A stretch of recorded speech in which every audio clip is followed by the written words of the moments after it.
founders trust their lawyer on the contract. They trust their accountant on the numbers.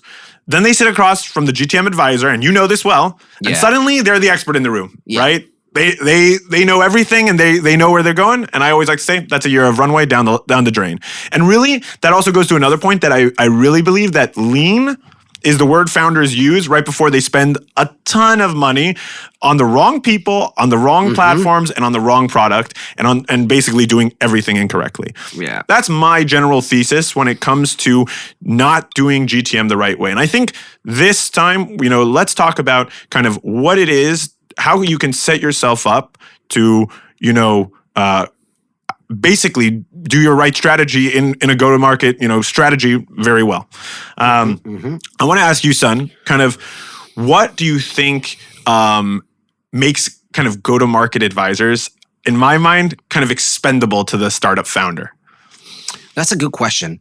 And to your point, I feel that, if we're going to go back to the example you gave, with lawyers or CPAs, finance people, founder, CEO, you've got a legal problem, you bring in your law firm, your legal advisor, you're going to do exactly what they say, right? Same thing with finance, just because they don't know it, right? I'm sure that a founder or a CEO with a legal background is probably going to do the same thing. Sure. But since, legal finance is like a foreign thing, everyone knows sales and marketing, right? It's easy. Everyone knows it. And I've got ChatGPT, and now I, do the same thing with legal. Sure. So that's kind of where CEO sits in front of a GTM specialist or a marketing consultant. They feel like they have a say more than in the legal matter. And that's kind of the elephant in the room. Yeah. Now they're like, well, micromanaging, interfering. We don't need to do discovery. I want to see impact right now, which is the lean. So let's run a campaign, but hey, this is not what I signed up for. Right? I'm here to help you penetrate the US market. That's the scope. How did we get from And that's a skill set too. Of course. We talked about this in a previous episode. That's a part of the hubris, by the way, right? Because, if we're on a call, if we're jumping into something, there's a process. That's how I'm working. Okay, just like with the legal experts. 100%, right? They're coming there. They have a plan. They know what they're going through. What would you say is your goal when you come and work with a founder? You, Sun, they come to you. They're saying, hey, we want to do something in America. We're ready to expand. We want to try a new market, whatever it might be. And they come to you and they say this. What is your goal as a GTM advisor? Is your goal to, kind of lay down the law, or what is it? I don't think that there's a law, but I'll try and understand what they're trying to accomplish. Right? I think that, selling software to innovative companies is completely different than, trying to sell hardware to companies that are not actually in New York. Okay, they're in the Midwest or whatnot. So it doesn't necessarily mean, how they say if you make it in New York, you're going to make it anywhere.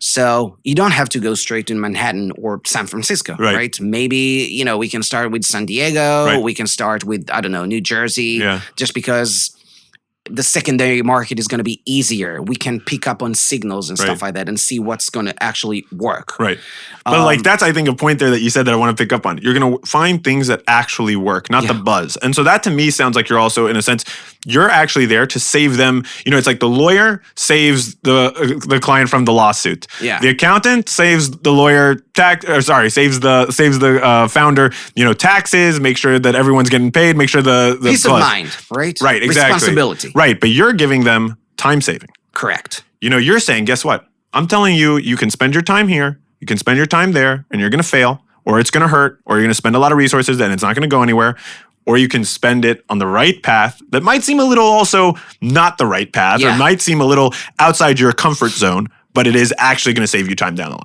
Yeah. I mean, think about someone who runs campaigns on LinkedIn. Right? Picking up the audience. Can you think about a campaigner that's, not going to choose New York? They're gonna go with the Illinois. Probably not gonna have. Why? Is there a problem? But Chicago is in Illinois, by the way. Yeah, of course. So I'm trying to think about we're gonna blast Manhattan just because. That's what we know.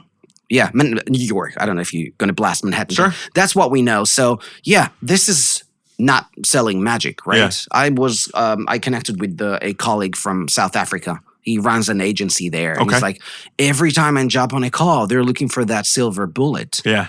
We want impact within a month. Oh, go tell that to your legal advisor. Yeah. He's like, I charge by the hour, my friend. Right. Okay, I'm going to do 2 weeks of work. Then I'm going to ask you a bunch of questions. Then you're going to do the work. Then in a month, we're going to start working on this. Right. It doesn't work like that. Right. And I was like, if that's what you feel, just, you can reject some of those clients. I mean, there's a process. You need to, because we want to feel that we're providing value. Of course. We want to help them, get a few clients in the US, test the water, see what's the best approach. I mean, is it channel partners? Maybe there's someone who we can connect with. Of course. That can help you sell in the US faster. Why would you? That maybe they don't want to hear about that. So when someone comes to you and says, "Hey, listen, I'm looking for quick wins," what does that signal to you? Because that's even what you just kind of challenging. Said. Challenging. Would you work with that person? It depends. I mean, I think we want to feel that we're giving them peace of mind, also. Yeah. But also growth and time saving. So when I hear quick wins, I'm like, okay, what is a win to you? Impressions? Yeah. Let's do it. Right. I can give you impressions. Right. Make some viral campaigns. Yeah. Let's move it. Sure. You want leads? You just want calls with the wrong people? Oh, do you know your ICP? Oh, we know our ICP. Yeah. Sure. So, I mean, do you want credibility? Do you want trust? Do you want awareness? What do you want? Right. What is the end goal? Do you want sales? Pure. Yeah. Right. So, I mean, it's if you don't allow for research and discovery and or ramp up time, it's going to be challenging. So I want to kind of align and be on the same page in terms of when we're saying quick wins, what does it mean? Why? Right. What have you done so far? Right. Tell me about your previous wins. So in a sense, when someone says that to you, you're like you're like going back to the start. You're like, okay, wait, you want quick wins? Let's start with what you have. Yeah. Let's start with what we know, and let's start with your goals. Like, don't start talking to me about, I have $20,000. Let's rock. You know what I mean? That's the silver bullet, by the way. Yeah. I want quick wins. What have you done so far? Right. Right. So and I've had a client who asked me, who literally said, we want to go straight to enterprise clients. Okay. And I was like, with the zero sales or anything like that? Yeah. Straight. That's our ICP. Sure. And I was like, okay, right now you have a pilot with this company in Israel, and you're working on that with a different company in Israel. Do you know how long the sales cycle is going to be with an enterprise client? 5,000? 6 to 12 months at least. You can see them like, Yeah. I was like, you want quick wins?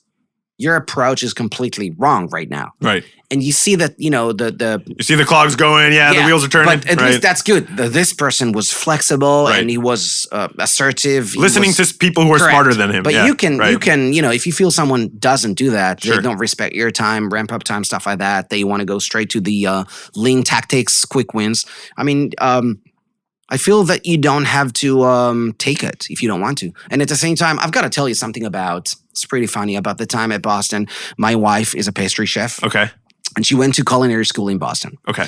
I don't cook, I grill. Right. But you enjoy what she bakes. Yes, and washing the dishes. That's what I do. But that's our job at the end of the day. Correct. Yeah. But I've learned something very important about strategy and go-to-market from the baking side of things. Okay. It's very precise. Yeah, of course. You have a recipe. Right. It's not cooking. Right. You can't fix it. Right. If your dough needs to rest in the fridge for 2 hours, and you're like, I don't have the time. Right. I'm going to let it hour and a half. rest. Yeah. 30 minutes. Whatever. Or if a cake should bake at 160 for an hour and a half, and you're like, I'm going to put it on 220 for 30 minutes. Yeah, something like that. You're going to get like a burnt cake. It's not going to end well. Right. Okay. The same goes with, the CEOs, like, I want quick wins. Yeah. Okay. I like that. I like that metaphor. Yeah. That's good. Baking, my wife here, I'm doing this podcast with you. Yeah. I have to mention my wife. I told her. Okay. So, but, from baking, and it happened to me. Yeah. It happened to me in the past. Like, but. So it's kind of like you're not baking it's almost like you're not baking the idea well enough for the American market. Your idea, your product, your go-to market. Sure. It's not baked. So everything. Yeah. I mean, it's not baked because you're doing things that usually you wouldn't do. I mean, you run an agency, right? You tell me. Yeah. What's the filter for you when you decide if you want to take a client or not? So for me, it's often, I think, similar to you in that sense. I'm sure in a sense, all companies, go to marketing strategists, are looking at it like that. They want to understand where the client has started, what their goals are, and that's obviously how I'm going to kind of understand if I'm even capable. But one of the things I do like, and then you actually hit on it, is the ability of the founder and the person who's kind of sitting across from you to actually be willing to listen. Because it's one thing, listen, I have objective wins in my life, right? Just like you have objective wins. You've brought in X amount of ARR to the company that undisputed. Right. These are numbers. They're there. You have people who could testify, quote unquote, for you. It's all there. You have testimonials on your website, whatever. Yeah. It's there for you. You have objective wins. So when someone comes and tries to, in a sense, ask for your help, but really just tell you what to do, or really just say, this is what I want, I don't vibe with that. Even if they have a budget, it can be very hard for someone like me to want to budget with that, because I feel like I'm going to be micromanaged, and I feel like I'm going to be told what to do when they're not, in a sense, trying to understand, hey, listen, this is a collaborative strategy. Like, while I can handle a lot of the actual operations, whether that's building out, distribution networks, building out partner networks, building out email campaigns, building out, automations for CRM sequencing, whatever it is, making content campaigns, whatever. I can do that for you. I can literally operate that for you. But if you're not willing to understand, hey, maybe you should move, $5,000 of your budget to actually like localize some of your content a little bit more on your website, or take some of your budget, or take some of your budget and maybe start with a little kind of, guerrilla marketing campaign in a very specific area that's still your niche, but actually find that place and see if it works and get that kind of credibility. And these are just, two ideas that I've kind of thrown out recently to people. That's why I'm bringing them up. I don't want to really work with you, because it's telling me, just like you, it's like telling me, hey, you're not here to listen. You're here to tell me what to do. When it's like, listen, you can tell me what to do. Sometimes that's real. You might have a budget. You might have something that you have that I don't know. But we have to work together. Two things on that. I think that, if you get a client like this, you don't want to lose the budget, because we all need to get paid, right? If this is like an execution engagement, that's fine. Sure. We leave strategy aside. But you reminded me of this situation where I was working for this company, and they had, I was full-time employee. Sure. And they had a great video promoting their product. Okay. And it was made in the UK. Okay. So the voiceover was 100% British. Okay. And they're like, oh, we're going to use it in the US. I'm like, no, we have to stop. No, don't do that. Yeah. It's like, the worst thing that you can do. Yeah. Right? But not only that, it's just showing you don't care. Yeah. It's not going to fly. And, the responses I've received is like, oh, it's English. No. Yeah. I was like, No. So localize your content. Right. It's super easy. And it's, catered specific. It's, by the way, it's relatively cheap, right? Right. Let's write a few articles, pieces of content, right. Even one page, it doesn't matter. For that market, it's not expensive. Yeah. Why not doing it? Well, of course, at the end of the day, too, it's like the difference, as you even said, between, let's say, New York and Middle America, right? Yeah. Everyone in New York knows what the one train is. You don't know what the one train is because you're not from New York. Right. Right? But everyone, I only know this because I have family from New York, and I've been going there since I was a young kid. They know what the one train is, right? They know that. They also know, other little slang terms like that. If you're going and doing something with the one train in Chicago, or you're trying to use that as an example as someone in another place where there are subways or there are trains, but they don't know that, what have you done? You know what I mean? There's obviously, that's a very specific example, but it's like, not only is the language can be off or whatever, but, you can have even geographical changes just like that. You can have these cultural nuances, which we brought up in another episode, which is like always just something that's so real. So yeah, 100%. It's funny that you bring this up, because I actually just did a video on this the other day for social content for our company, basically, where I was talking about how we had a client who showed me their website. It was all written in British English. And I was like, what are you going to the US with this for? They're going to rip you apart. OUR in color? No, that doesn't work for us. We're not going to know what you are, and we're going to be scared. That's it. Yeah. We're going to say you're British or you're Canadian or whatever. It's weird. That's really funny. But, and it gets me thinking, what do you think is like the cheapest or unnecessary mistakes that you've ever seen a founder does that's an engagement of, I don't know, $5,000, $10,000 of research and infrastructure could have prevented? Yeah. Well, I mean, listen, that I think is also like the lean discussion, right? Because a lot of founders, they come to you and they're like, listen, I'm running a lean startup. I don't have that much, cash. I mean, I probably get that said to me on 90% of calls. We're budgeting, we're lean, we're bootstrapped. Even if they rose a round A just recently, whatever, everyone does it, right? But, the one thing that I think is key is that, you'll have a lot of founders that'll come to you and they are very operational focused. And I think that might be an Israeli thing, maybe even from the army? Maybe the army or kind of the idea of just kind of, just kind of moving forward here is a very big thing. Let's push, let's win. Exactly. Pushing, operational resilience. And it's great. It's amazing. It's what, in a sense, makes the ecosystem so amazing here also. Yeah. But at the same time, it's like when you're focused just on the operations of your task going forward and just on the GTM of operations, in a sense, really, pushing out that creative, pushing out that campaign, getting that PR piece, it's tactical wins, And when you kind of take a step back and say, what is my overall strategy? What is my overall audience? Who is my real ICP? What geographies can I target first? How do those geographies work from a regulation standpoint, both state and national or otherwise? How do the governments and the private sector interact in that state to actually help business form? Yeah.